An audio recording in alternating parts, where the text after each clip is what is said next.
Let's get motherfucking recording!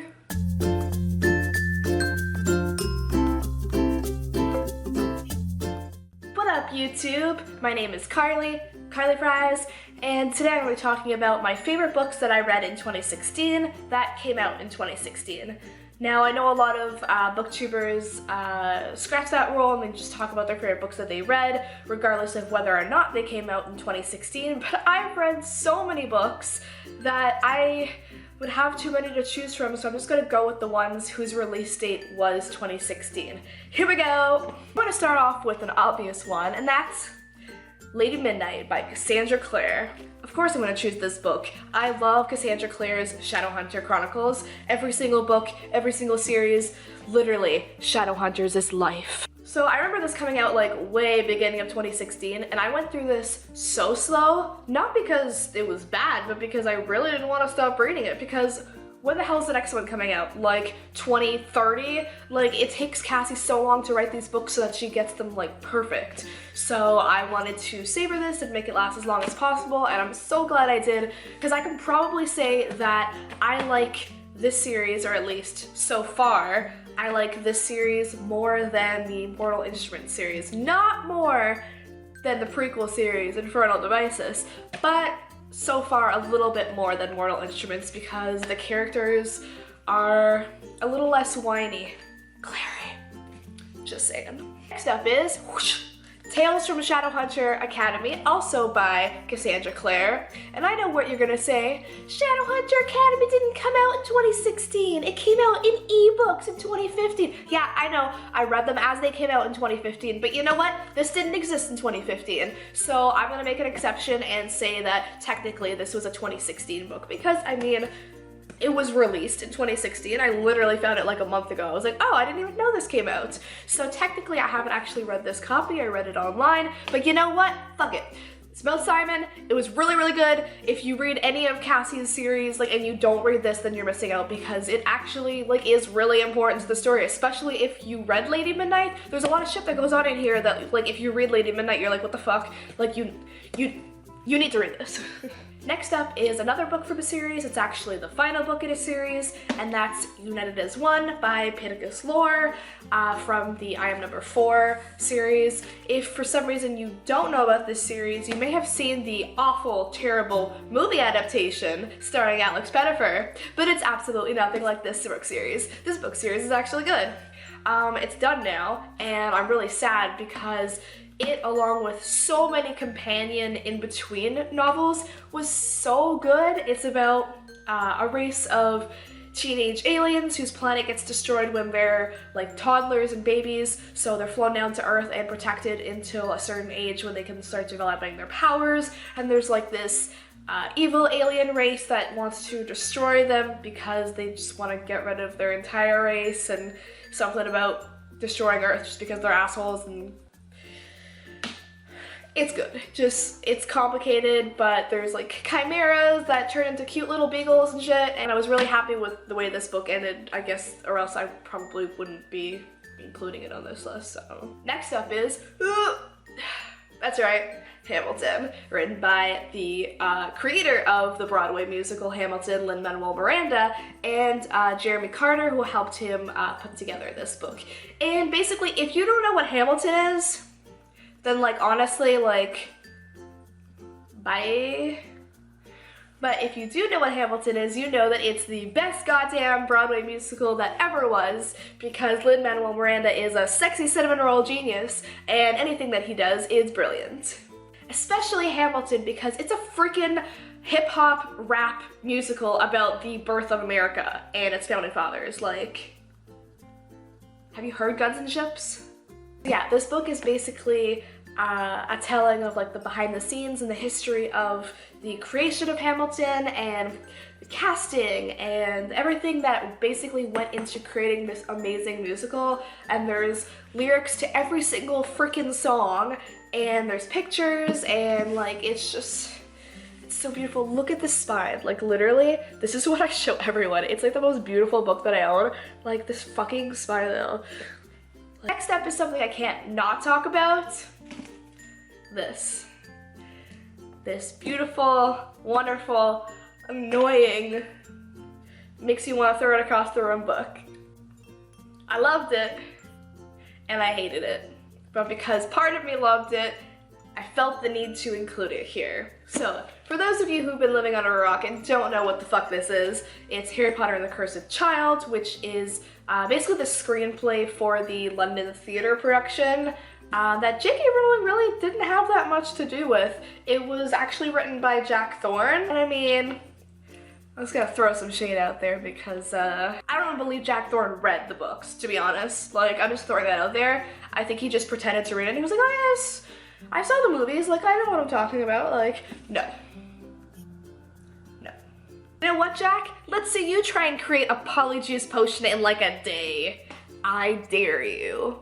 Anyway, as much as I have reservations about this book, as I know most Potterheads do because it's just not in the spirit, I guess, of the original books. There's a lot that's like, about it, but at the same time, it's just more Harry Potter. It was really enjoyable to read. I actually read it probably twice in the span of a month because I read it, then I went back and reread all my Harry Potter books to make me feel a little better, plus Fantastic Beasts and Where to Find Them was coming out, so I mean, I had to do that anyway. And then I reread this right before Fantastic Beasts, and it was a little better the second time, but still. This next book is actually a standalone book, and next to Lady Midnight, I would probably say it's my favorite book that I've read this year, even considering all of the books that I read that didn't even come out in 2016. I would say it's one of my favorite books that I did read this year, and that's Three Dark Crowns by Kender Blake. Almost got that right. Sorry, Kender. Yeah, Three Dark Crowns by Kender Blake. And I have no idea who the hell Kender Blake even is, but this book is fucking fantastic. I'm sorry, like I'm sure that you've heard of this because everybody's talking about it in the YA community. It's so good, and look at this freaking cover. Like, I dare you not to love it. Love it! The book is basically there are 3 sisters born, all of them queens of different groups of people living in different communities on an island, and when the girls turn a certain age, they use those special abilities to fight each other to the death because there can only be one queen. So basically, it's a bunch of sisters who have to kill each other. Just that tagline, like, 3 dark queens are born in a glen. Sweet little triplets will never be friends. 3 dark sisters all fair to be seen. 2 to devour and 1 to be queen. I mean, I know I'm being a little over dramatic, but like, if that didn't give you chills, then like, fuck you! Fuck you! I'm sorry, I'm good. I'm good. Just read the book. Next is The Crown by Kiera Cass. I don't actually have the copy on me. I do though, my roommate has it, but I tried looking everywhere for it and I don't, oh my god, am I retarded? It's right here. Oh my god, I didn't even look at the bookcase. I looked at her room. It's literally right here. Okay.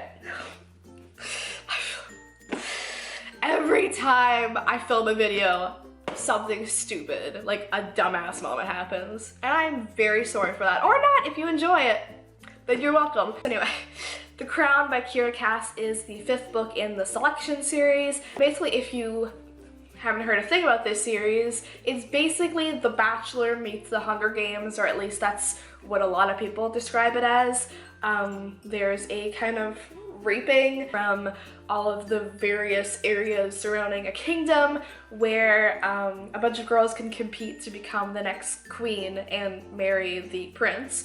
So they all go to the castle and they try to fight for the prince's hand in marriage, like The Bachelor, but with way higher stakes because, you know, fucking kingdom, palace, king, no. The last 2 books are about the king and queen's daughter who hold her own selection where she has her pick of like 30-something odd men, which had never happened before. It's usually this, you know, sexist thing where guys get to choose the girls, but they don't have a son, they only have a daughter, and they think that it's gonna kind of help the kingdom's image because they're not doing so hot at the time, so they have her hold her own selection, but she doesn't want to marry, she's not into that whole thing, and this is the conclusion to that, and it ends exactly how I wanted it to end. I saw it coming from a long time ago from the book before this one, but that didn't really make it any, you know, less satisfying for me because it ended how I wanted it to end. So like, yay, mwah, yeah. And the last two books that I have to talk about are actually both two holiday-themed books that I read in the last month, and they are The 12 Days of Dash and Lily by David Levithon and Rachel Kahn, as well as Jay Asher's What Light.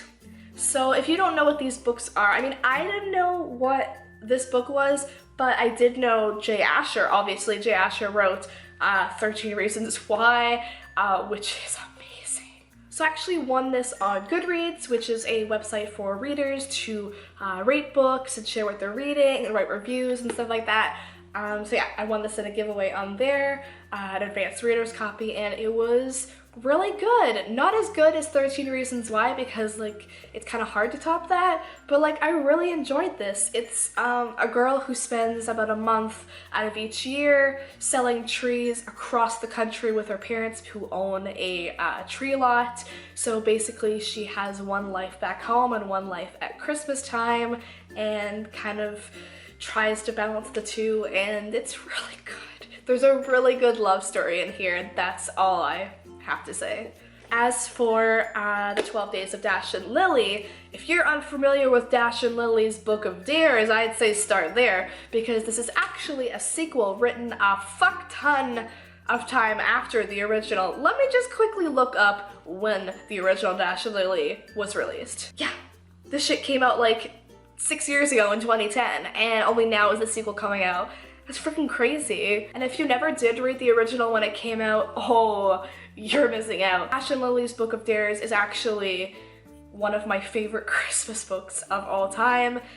It's about a girl named Lily. She's really shy and naive, and Dash is like this bad boy who don't give a fuck about anything, and he finds a notebook in the public library that Lily's brother puts there so that she can, you know, meet a boy and actually become a real human being, and Dash responds to it, and it becomes this like hunt across New York City where they keep leaving the book in places and like placing dares and stuff for the other person to find, and it blossoms into a beautiful goddamn fucking relationship, and it's festive because it's set at Christmas time, so like, yeah. Now, this book is a sequel, so basically it's about 1 year later obviously it's 1 year later, it's the next Christmas, and Lily's kind of been through a hard year. She's lost her Christmas spirit, so Dash has to find it in his cold, grinchy heart to make the season special for her. It's really good. It definitely lives up to the original, I have to say that. So that's it for this video. I hope you enjoyed hearing about my favorite books of 2016. Please like this video and comment down below what your favorite books of 2016 were. Did you agree with my picks? Did you disagree with them? And please subscribe to my channel for more book-related videos. So thank you so much for watching. Bye!